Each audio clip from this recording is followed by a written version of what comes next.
Welcome to the Broadway Shuffle with Clayton, Zyler, and Conrad. I am Brennan, and today we are joined by two Red Raider legends, Chris Level and Casey Cowan. Gentlemen, thank you guys for being here from Locked On Texas Tech, calling football games, doing radio, all things Texas Tech sports.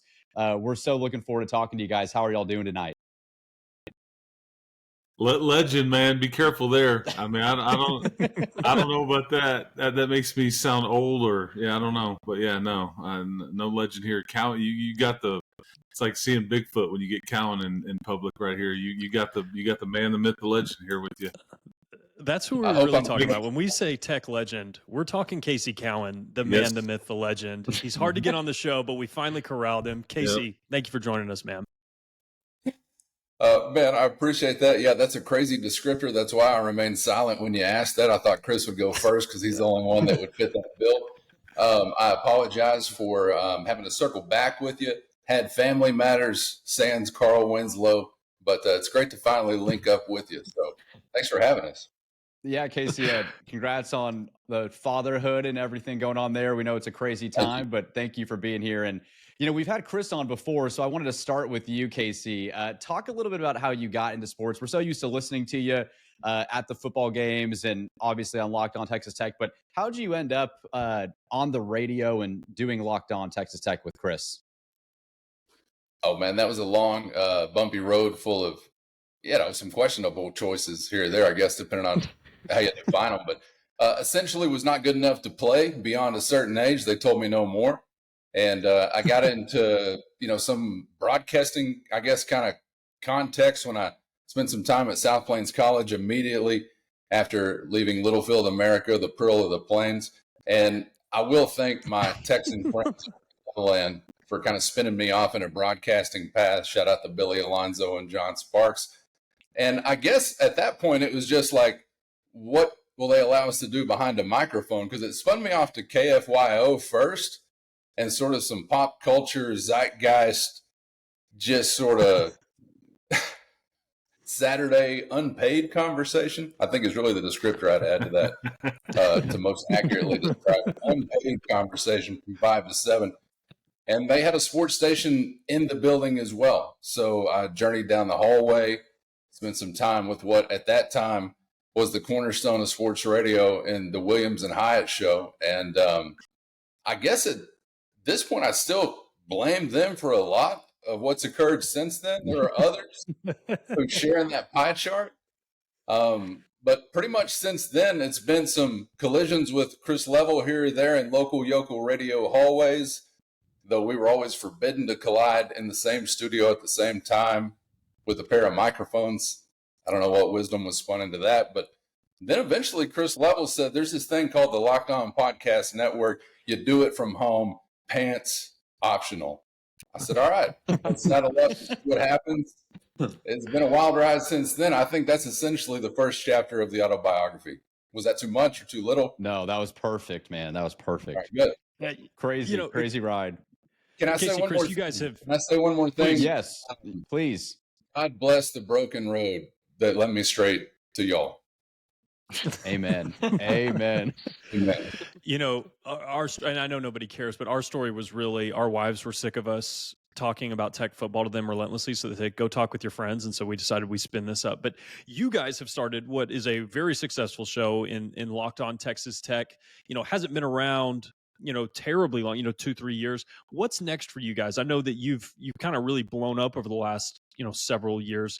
What's next for you guys in the Texas Tech space? What's that going to look like? I don't. Cowan, is it blown up? I don't know if anybody's listening to this deal.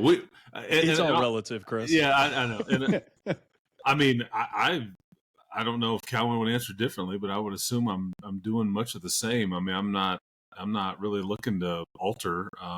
I told you guys that the last time. I was kind of like probably Cowan would say there was a little burnout in doing daily radio, and I wasn't going to do something daily like what Cowan and I are doing now. It just wasn't in the cards. I had no idea that that's what was going to be presented to me, and my wife was next to me on the phone whenever the guy from ESPN Dallas called me and he's trying to talk me into this deal, and I'm rolling my eyes, and she's like, just listen to him. And I'm like, okay. And I mean, as soon as I hung up, I was like, I'm not doing this unless Cowan wants to do it with me. And because we'd already talked about, man, if we ever get the itch, maybe we could work together doing some stuff. And this was this was a fun thing for us both, I think, because like we've kicked ourselves because we should have been doing something like this for a long time and didn't know what we didn't know, right? I'm glad that we didn't know if people would find this show. We didn't know if people would have an interest. I'm glad some people enjoy it. I think, Cowan and I try to do a good job with it, and I'm glad that it's because Cowan's got some stuff on the weekends. I see people out, and it's just crazy. Like when you see people from, unlike like you guys' platform, but like unlike daily radio, this is so much bigger. People from all over watch you or feel like they know you or whatever. It's not just one. You're not limited to one market, so that's been kind of interesting. And I'm stating an obvious, but it just kind of hits home whenever you're when you see people. Like, I mean, I'm at some of these games and like, dude, I watch y'all every day, and I'm like in Arizona or Morgantown, West Virginia. I'm like, but that's what it's for, right? It's to bring their team's favorite stuff every day, and to wherever you're located. So anyway, how has that been working together? I know Casey said that y'all were never able to be on the same show at 97.3. So how's that been being able to have y'all's own show together? I'll let Cowan answer that one. Dream come true. Too strong of a word. I mean, when you're working in the shadow of greatness, it just feels like you're kind of on a sightseeing mission every day. This is really Chris Level that's on the other side of this virtual connection. Cowan is the ribeye. I'm just the sizzle. There you go. And there is no sizzle without the ribeye, man. So, but no, all kidding aside, I mean, we always kind of wished we could have been paired together, and I don't remember how much we actually talked about that, but I mean, it's been a really good partnership. Never a dull moment. We have a lot going on and trying to get our schedules together, but no, this has been a good thing for, I think, all parties, and hopefully the fans have enjoyed it. But yeah, I would have. And the network, I'll be honest, I didn't really know much about this network we were on. I think the network that we're on is doing pretty well and kind of growing and all that. We've actually learned a ton that we didn't know about this platform and all that through being on the network. So anyway, but yeah, Cowan's money, man. He's a pleasure. Yeah, it's awesome. Put it on the wall or a T-shirt. Yep. That's as good as it gets. Yeah. Well, and I'll say this. I mean, we've all really enjoyed listening to y'all's show over the years, and that was kind of part of it. We wanted to talk tech sports together, but also it was like, man, it's just a fun thing to do when you get friends that are talking about stuff they love, and so that was kind of our inspiration for the show as well. But want to transition a little bit. Love Locked On Texas Tech, but want to talk about something that we all love and we all bond over together, and that's Texas Tech football. We are here now almost in August. And I think looking forward to football season, this has been, at least in my estimation, maybe outside of 08-09, the most anticipated season for Texas Tech football, just because of all the buy-in and things that have happened in that nature. What are y'all's initial thoughts on the season coming up? What are you most excited for? What are you maybe most fearful of? What's kind of standing out about this group as a whole with this coaching staff and this roster?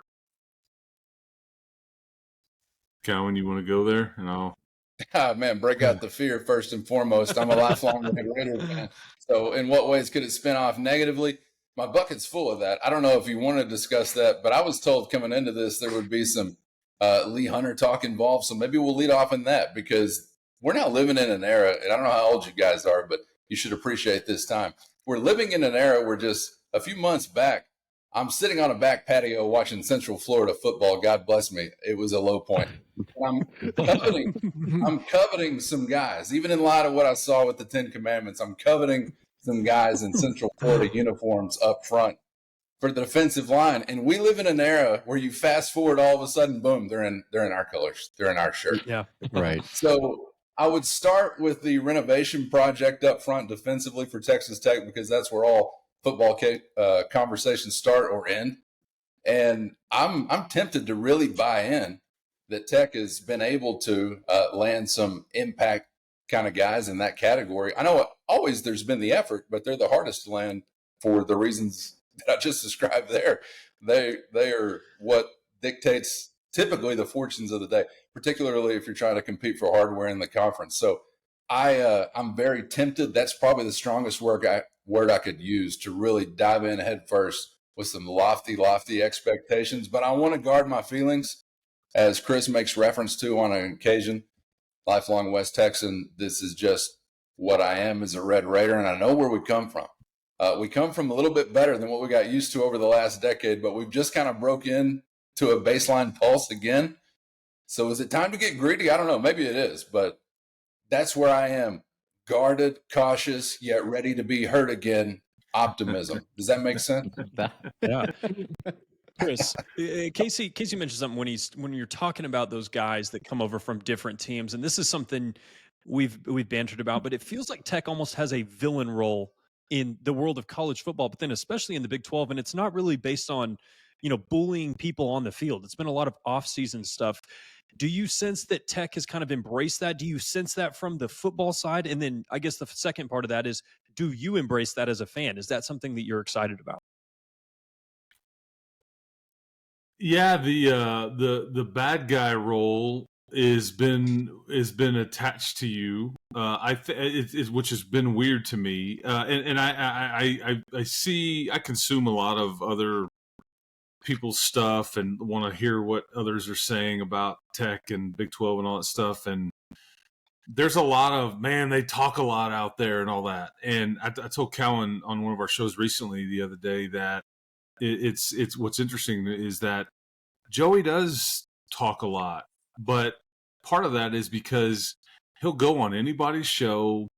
He's doesn't really turn down interviews. He's a promoter. He's trying to sell the vision and get people excited about his brand and all that stuff. And I think some people take that and twist it in that he's braggadocious and whatnot. But the villain part, if I'm being honest, it bothers me. But yeah, might as well embrace the heel role.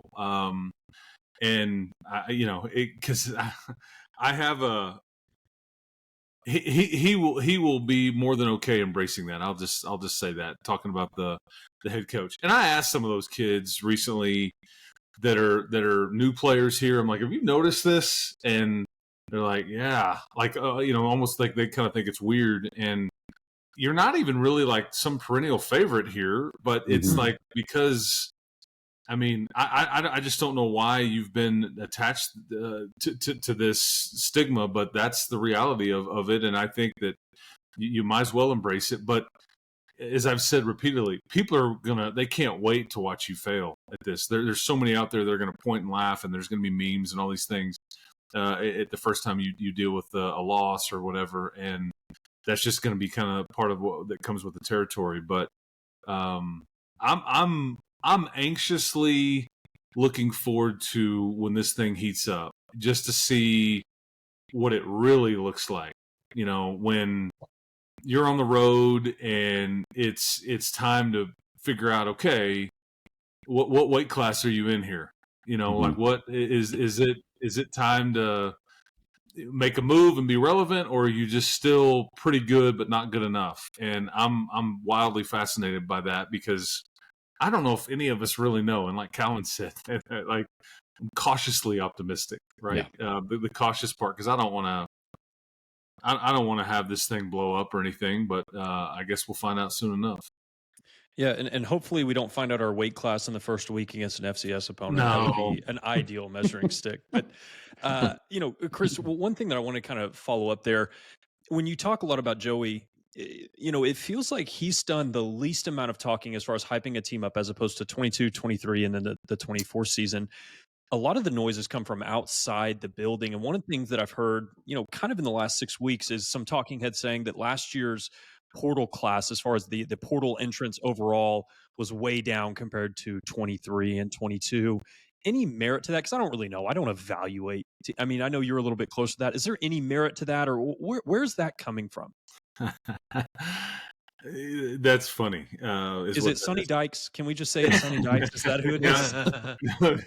No comment. Yeah, I mean, this is the same. This is a really good NFL draft, or this is a really bad one. Hey, man, if you know what you're doing and how to evaluate, and you're going to end up, mining for gold in that draft, and I'm not here to listen to some portal class is better than another. That's craziness.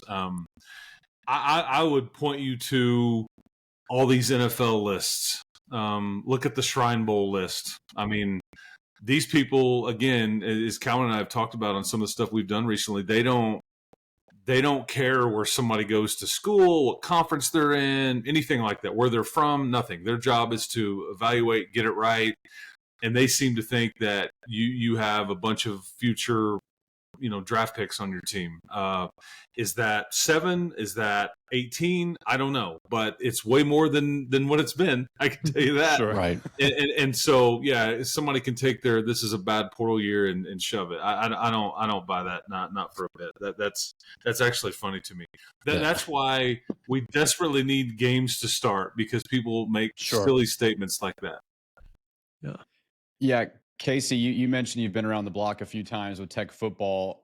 Joey, probably one of the best characters we've had. I mean, at least since Leach in terms of coach. And he is positively we maybe say cautiously optimistic. It sounds like he's all positively optimistic, but there does seem to be a sense of pressure. Like, he's talking about this season as having an opportunity. Do you feel like there is a deep sense of pressure though on getting to Arlington this year? Like, do you feel like for Joey specifically, it's like this is a Big 12 title or bust type year, or is this a year where you could see 9-3, 10-2, maybe you miss out and you've like built a trajectory towards, building a foundation of winning? What do you feel or get the sense of being out there? Well, me versus Joey is probably two different things, because one's got to rally a locker room behind him. I've got to rally Red Raider Nation. I know that, but we've also got to speak in brass tacks terminology with Red Raider Nation. I really think like 9-3, 10-2, to me, I'm fully ready for it, and we'll celebrate the whole year through, and hopefully with a crushing bowl victory by us over somebody we don't like. And that may not wind up in where actually the coach feels like, or those who really are throwing in on this program feel like it should be. And I'll get that also. If I'm Joey Magcguire, it's Arlington or bust for sure. If I'm those primary benefactors, it's Arlington or bust kind of thing. I don't shy away from that. And I think a long time ago, something I bought into with Coach Magcguire is that he's a sincere individual at the microphone. And he talked about, I think very quickly, maybe after just some round of whatever expectations they fell short of, whatever that was worth, talked about, no, I really believed we were going to do these things. I believed it most. It wasn't a marketing slogan like, blame me for talking about it too much or trumpeting the horn too much, but understand I was sincere in that. I really was the most excited about what I thought we were going to do, and we did fall short of that. Again, whatever that meant. And so at that point, I kind of thought, like, all right, well, I will take what you say in that light, and I may not agree with it all or be as bullish on it all, but I'm not going to begrudge a guy for going out there and saying what he believes. And I think for good reason, and I'm glad to have that kind of coach. Somebody who's really excited about the chances of what his team can do. He needs to be able to convey that week to week, regardless of circumstance. I remember in one of my final glorious high school football week preparation experiences, it was for a postseason game where the odds were stacked against us. And I heard it a little in the coach's voice, and I told him, hey, I'm not sure you actually think we can do this. He was totally right. We didn't come close. But I still didn't think that was the best idea for motivation tactics throughout the week. So either way, that's what I take him for when he's at the microphone. I appreciate that. From an entertainment value standpoint, love it. And certainly in the history of Texas Tech football, we've had some of the best when you're talking about college sports characters with Spike Dykes and Mike Leach in an era that I observed. And I know there were some creative characters even prior to that as well. So I appreciate that as well, because after all, we're just here to be entertained at the end of the day. So I like that he will contribute to that, but I think he's very sincere in it, even though if, as a lifelong Tech fan, I'm wincing on occasion, like, all right, well, yes, we'll see. I think a lot of Tech fans will probably identify with that, and also at the same time think, I'm glad our head coach is bullish on our chances. Yeah, I've always thought too, like, what would you rather have? Like, would you rather have a coach that's like, hey, we're not going to be that great this year? Like, it's like, I don't want to hear that as a fan. I'd rather go in with some hope that we can win the football game. Yeah. Some of the greats are hold back the anointing oil guys. And that's what I identify more with just personally. Bill Parcells, Belichick, etc. Certainly get that. But there's a fine line between showing confidence in guys and then just being out over your skis insane. I don't feel like Coach Magcguire's necessarily crossed into that. Right. Even though he's more enthusiastic here or there than I am, but he's with them. I mean, 7 days a week. How could you not be buying into the same vision you're selling? That'd be a sad state of affairs. I'm not there for every speech. So, I mean, I understand why those on the inside, and it is a requirement, really need to buy in. And I think he and I hope the rest of his staff probably sincere in that. I'm glad that Magcguire doesn't pursue the Neil Brown. I hope everybody has fun tailgating. That's why we're still here. I'm glad he hasn't fallen into that category yet. That would be a real bummer. And what's crazy is Mike was very reserved, not privately, but I mean he rarely wanted to heap praise upon his own team. You know, they've been reading their press clippings too much, or he just would really. I mean, I remember having to interview him for his coach's show sometimes, and I could never peg his mood. It's like when I think you'd come off of a blowout, and you're like, you got him okay. Like he's going to be in a good mood. We're going to talk ball, and it's like he was disgusted. And then when you take a loss, and I thought this is going to be the hardest hour of radio I've done. It's like he was in a great mood. I mean, so you just never knew. But yeah, he was big on downplaying everything. Now, granted, speaking of like what Cowan said about having confidence in his guys, but then he'd go for it on 4th and 3 on his own, like 27-yard line. And you're like, I guess he's got confidence in this guy, Yeah. Sorry, I was going to say, did you ever, his speech, the kissing your fat little girlfriend? No, I was about to say that too. Did you ever talk to him after that or about that? That is like still, I think, my favorite moment that I've seen of Mike. And, did you ever get to be like, hey, where'd that come out of? Like, how'd you come up with that? I didn't ask him to clarify, or anything like who specifically are you talking about? That may have been the time. That was after a home game, if memory serves. And there was a time when I was in one of those post games, and I think he threw some media member out.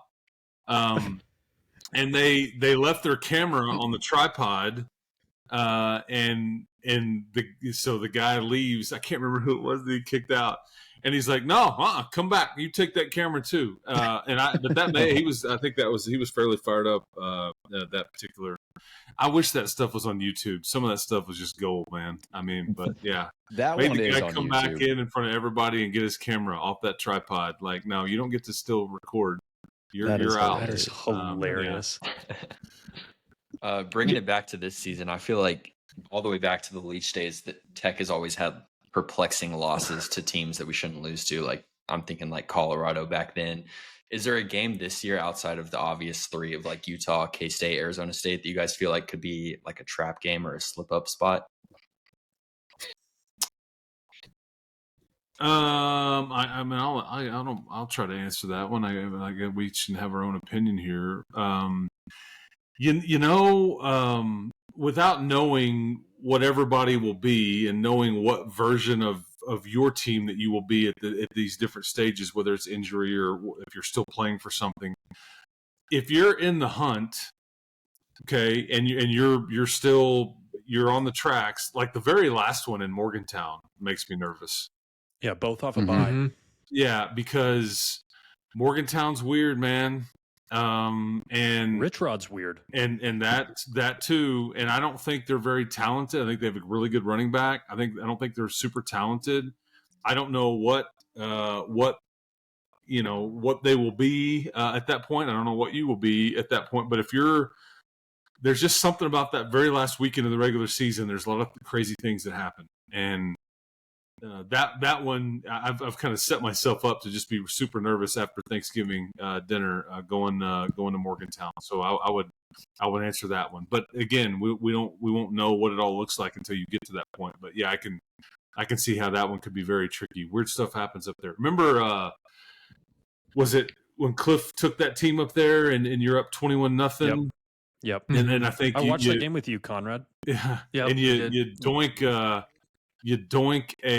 was it a field goal right at the end of the half, and it banks off, and you still have a pretty comfortable lead going in the locker room, but it's like that crowd went nuts after they saw this missed field goal, and then you came out in the second half and you just got blown out. And that's just, prepare the couches, man. Prepare the couches.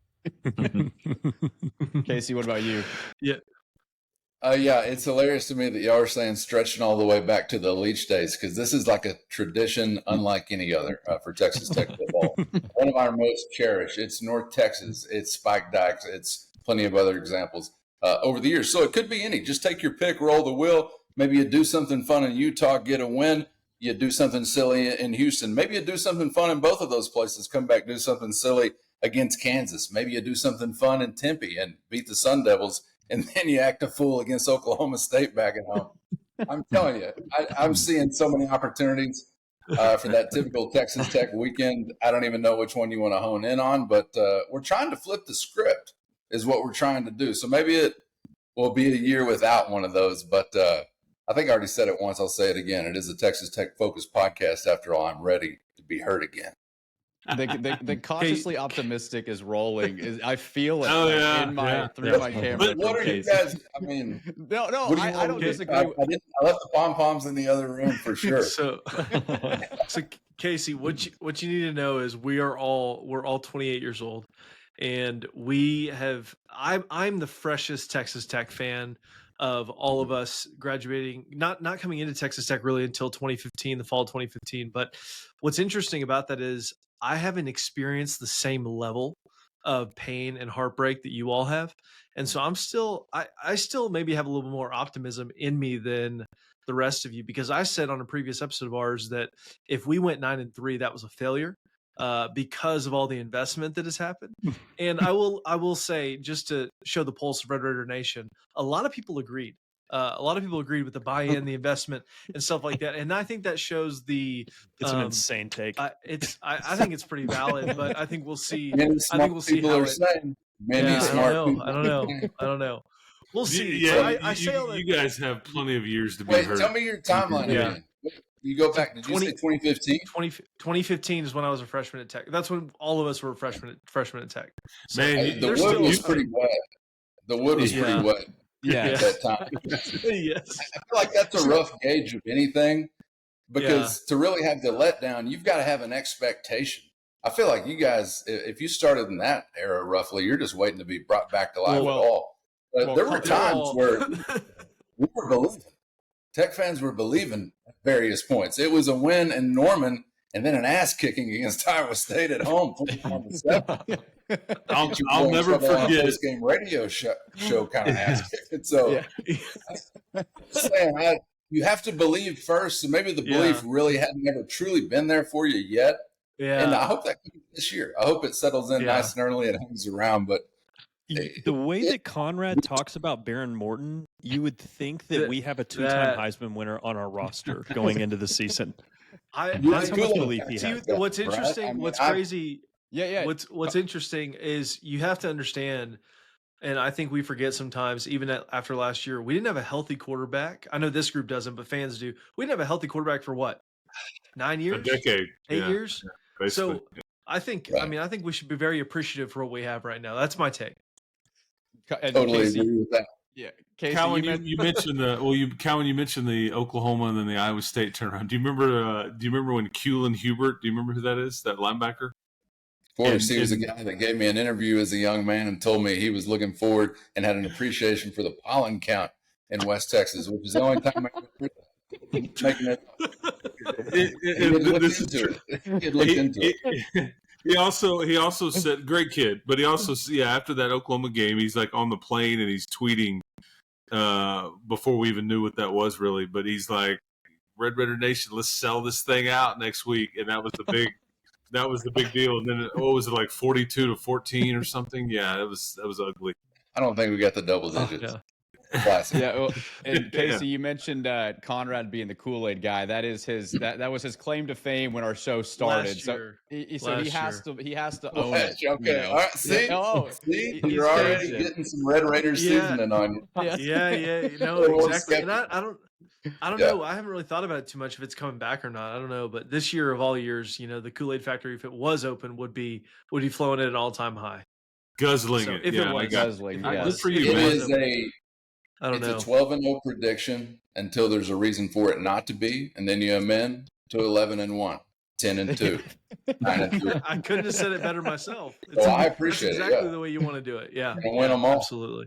Yeah, Conrad, I had a coworker come up to me. This was, not even 2 or 3 days ago. They said, listen, if Conrad wants to be the Kool-Aid guy, he has got to stop giving people reasons to think we might lose. I need him to tell me every reason that we're going to win the game. I don't want to hear any of that objective analysis. So you've developed a reputation. All right. Well, we'll see. I still have to decide who I'm going to be this football season on the show. We got time, right?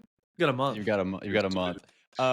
Casey and Chris, both of you guys, I have a question for. So I wanted to talk about Baron Morton. The quarterback conversation obviously has been hot. It's just something to mention. Conrad, loves the guy to death. We think Baron's got a lot of potential. How excited are you? Do you expect do you expect similar production, or do you feel like with all of the talent around, there's going to be a jump? Like, would you be surprised if there isn't an increase in production from Baron? I'll let Cowan go first. This conversation Hollywood triggers me. All right, I'm in on this one. I feel like he's going to have a better year if he stays healthy. He's got exponentially better chance to stay healthy this year than he has in previous years.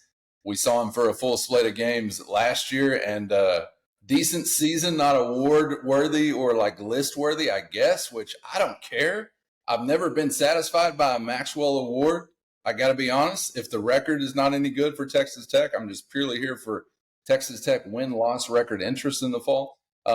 If he is a plus member of a team that takes you where you want to be, then I'm happy with this performance. But I do think the offensive line uplift is going to be felt, and it's going to be significantly felt because it's been a decade plus of pain with a couple of guys here or there that have wound up in like an NFL roster situation and some talented individuals. But as far as the group, you've been nowhere near putting it together like you did back in, say, 08 or 09. And it's sad we have to go back that far. But you may have put it together in a way that's even rivaling that or better. So there's a big buy-in factor there for me. Look, I'm showing some optimism unguarded there with the offensive line. And with Baron Morton. So I'm expecting a statistical increase, but I got to be honest, if he turns into something similar, I think that's going to be a great part of a great year. Yep. This topic is triggering in many ways for me, just because I think his reputation has been besmirched much of the offseason with these rankings and the thought about, I think it's very fair to say this is one of the bigger questions on the team. I totally get that. But I think people, whether it's like being spoiled for having just a guy around here for so many years that puts up these giant numbers, or wanting to look at other people's quarterbacks in this league and wanting to heap praise upon them, I don't know, but I just think he's been undervalued. I think too many people have focused on what he's not versus what he is, or what he hasn't done versus what he has done. And like, the conversation has to have context. Cowan just touched on it about like the offensive line. Fellas, we know this. The offensive line was pretty poor last year. I think Zach Kitley was a bit of a miracle worker, like trying to out scheme everybody and trying to do all these things and use his tight ends and like all these different formations and just trying to manufacture. You didn't have a ton of speed and the left side of your line obviously was just I mean, when I hear about Arizona or Houston having upgraded their offensive line because they hit the portal and they added, no offense, gentlemen, if you're out there listening, but that they added Ty Buchanan or Dalton Merriman, I'm like, and again, I'm not trying to take a shot. I'm just stating an obvious. I mean, sometimes you just have to be better. And I don't know. I watched. I mean, he did go beat Sam Levitt and Rocco Beck, did he not? Mm-hmm. Yep. And he also brought with him to that fight the worst defense in the Big 12, did he not? So I don't know. I think that I think he 14-4 as a starter, and we know all the numbers and all this thing. I don't know. I'm looking forward to watching him compete. He hears all this noise. The NFL folks seem to like him a lot better than I think maybe even some of Tech fans or whatever. Was he really healthy last year? I mean, obviously healthy enough to play 12 games, but I think that there's a reason he went to go have some surgery in December, and he should be like the poster child for the guy that you like ultimately really want to believe in, because he's a homegrown dude that has had multiple chances to leave here, and is not wanted to do that. So we'll see. I mean, and there's going to come a time, and Cowan and I have talked about this quite a bit, but there's going to come a time where he's going to have to go win a game. I mean, there's no doubt. And he's going to – this won't be the last time you mention Baron Morton's name after every single game that we do shows and cuss and discuss and all the things, because he's going to be – he's probably got the most pressure of anybody in Lubbock, Texas, maybe even more so than the head coach. Yeah, Chris, hey, Zyler, real quick. I just want to thank Chris personally for saying what I've been saying to these fellas for the last 9 months. And I really hope that your words there that couldn't have said them better myself will be heard by Clayton, Brennan, and Zyler. So just want to thank you personally for that. Zyler had a great point that a lot of Tech fans form their opinions of other QBs by watching them versus Tech's defense. It's like, Sawyer Robertson and Josh Hoover probably looked pretty good playing against our secondary last year. But Rocco Beck didn't. Yeah, no, that's a good point. Yeah, he and then really Sam Levitt didn't really, so anyway, teach his own. It's a fun conversation. The league is loaded with QBs. I mean, there's, but it's like, I think in some of this conversation, when you try to figure out where he belongs in the pecking order, rushing yards seem to get a lot of extra credit, maybe more so than I would have thought. I get that, like, Rocco Beck led his team to 11 wins. That's certainly something that I'm not discounting that at all. But like the kid at Utah, he led his group to 5-7 last year, and they were a group of 5 team, and he didn't even complete. It's 56.9%. I was going to say 55% of his passes, and yet he's got a 1-to-1 touchdown interception ratio. Anyway, whatever. I'm not trying to talk about everybody else's guy. I'm just saying, but yeah, is Barron good enough to lead you to the promised land? I absolutely think he is. Will he do it? I don't know. But yeah, he's got plenty around him. If he stays healthy, which is tricky, it may not be something he intentionally does or anything like that. I mean, injuries happen, but you'll be fine there. So Chris, I'll ask you this, and then Casey, I want your answer too.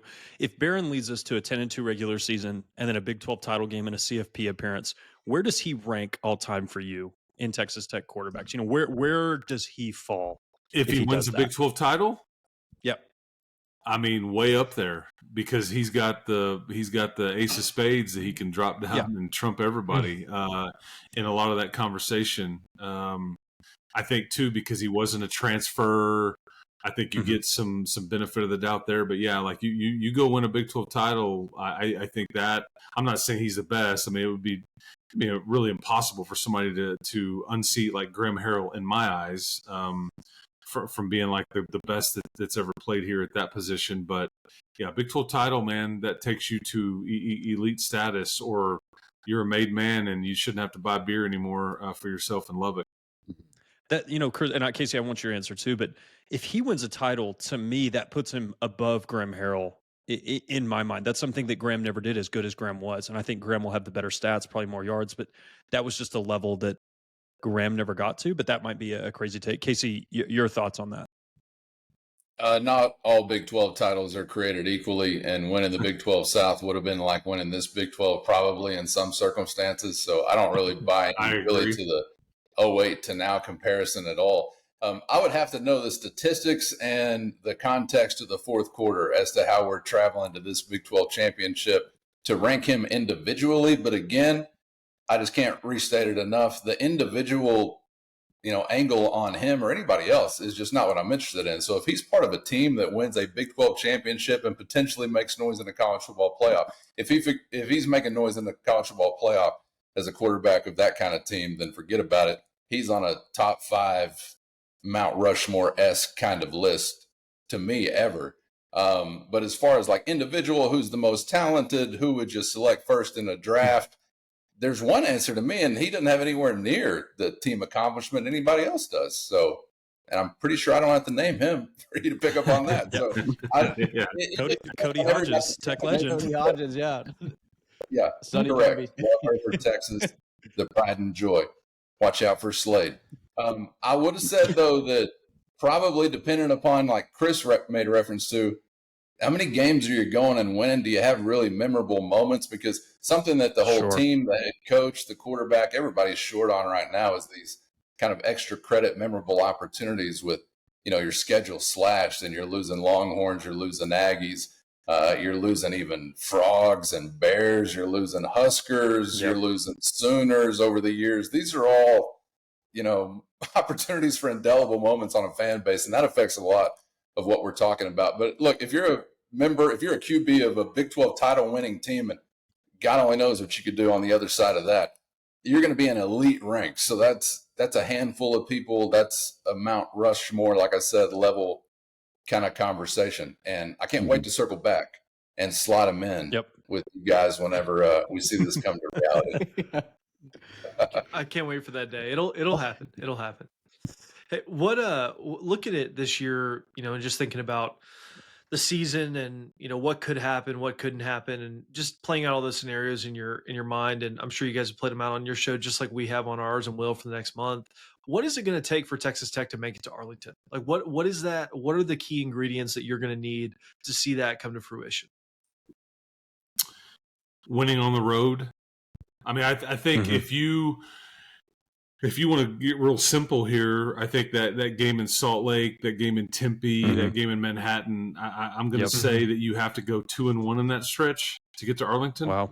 I think if you go 1-2, I don't know if it'll be good enough. And I'm assuming a lot. I'm assuming that you haven't had a hiccup other than that. And I think, Sheil Wood said something about the defense the other day, but I think it applies really to the whole team.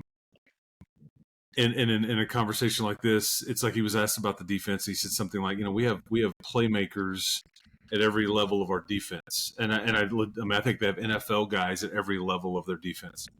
But you will have to get a win from every aspect of your team at one time or another, and your kicker is going to have to make one that's big. Your quarterback is going to have to go make a throw or go win you a game in a final drive at some point. Your defense is going to have to win you games. You're going to have to be able to run the ball and lean on that and go win it. But this is kind of what they've tried to build. Almost every position group was touched via the portal, and I think that's what they're trying to do. They're trying to figure out, we may need to win games in a myriad of different ways, and I think that's what they've really tried to attack everything that they could with depth and all those things. So, but it's just going to come down to winning on the road. I mean, that's what you're going to have to go do, and you can't just you can't just halfway do it. You're going to have to there's some important games on the road. I mean, you're going to have to go win multiple important games on the road to get to where you want to go. Because does 7-2 in the league, does that do it?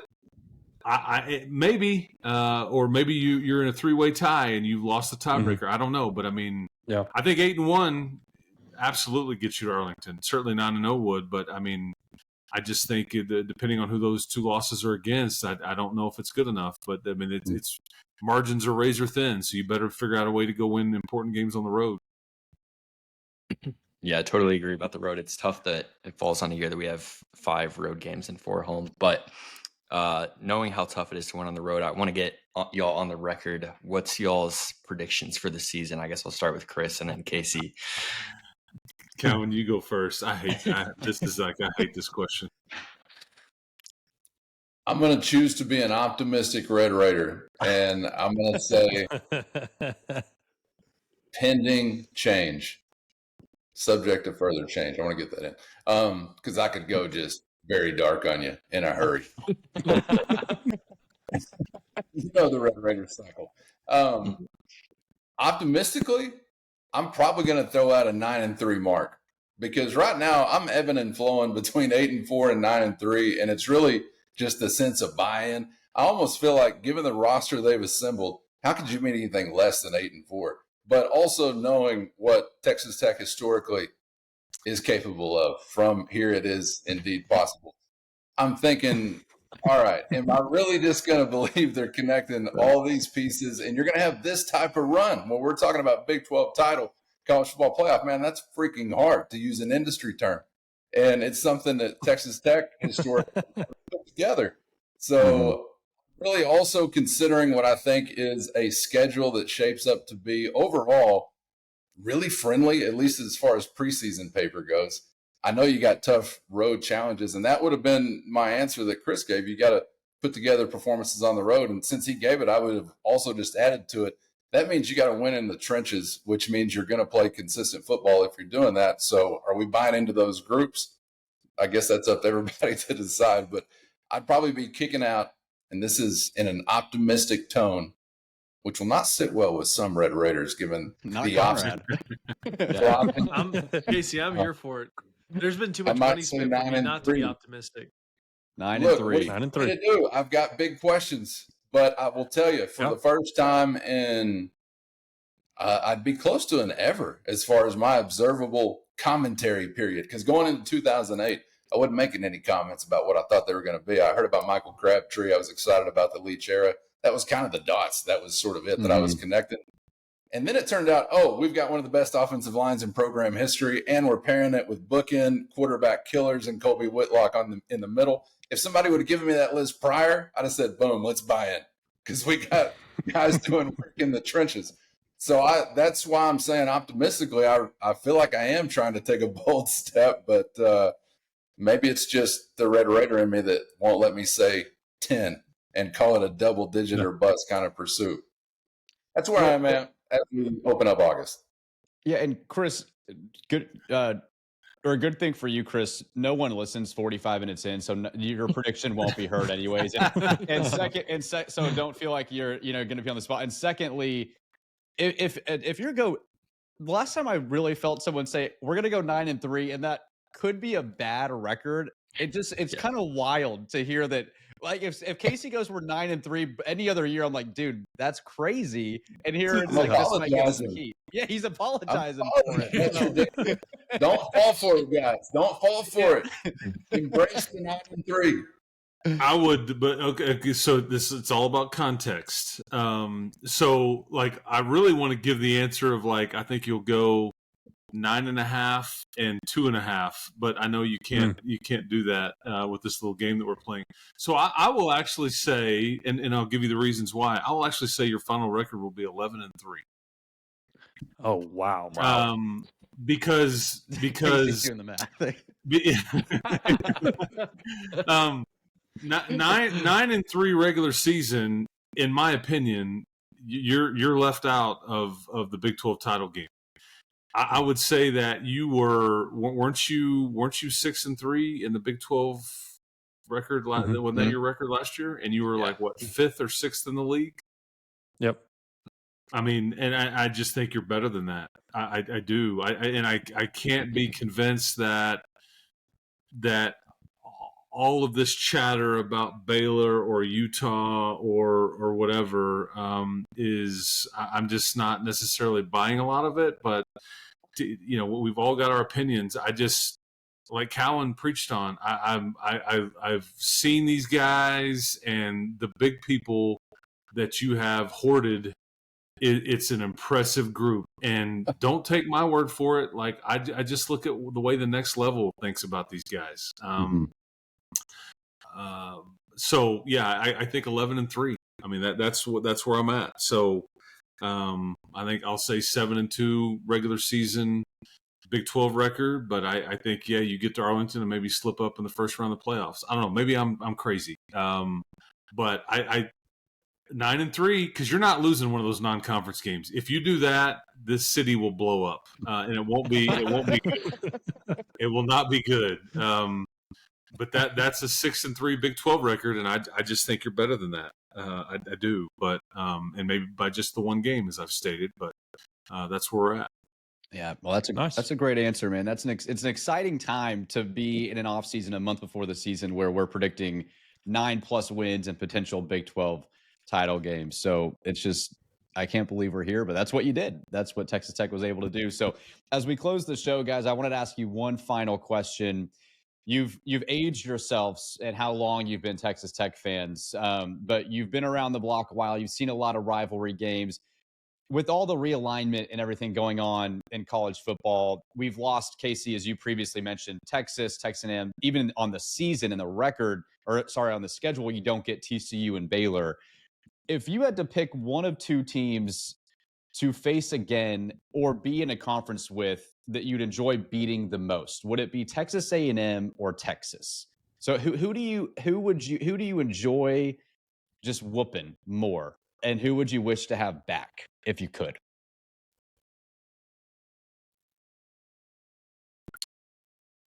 You want me to go? Me first? Yeah. Well, it's clearly the Aggies. That was as much fun. I would just say yes. Yeah, I would say yes. I don't know what the numbers break down to be now, but they were like during the Leach era, and probably still now. Somebody investing $120, $115 million more than you and trying to beat others in football, and then being unsuccessful so often. That was always great. They hated losing to Tech so much that they wouldn't even acknowledge that they hated it. And we had it on video that they would literally fist fight one another over losing to us. Kool-Aid. There was a Kool-Aid incident too when we were talking about Kool-Aid earlier. I believe that's a part of state governmental staff, which just seems like too much, guys. Poor taste, I'm gonna have to say, for the Aggies on that. Classless clowns, maybe even. But that was always so much fun. Early playing the Longhorns to me is like playing the Dallas Cowboys. I sort of thought, do we even compete in the same category as them? I'm not quite sure.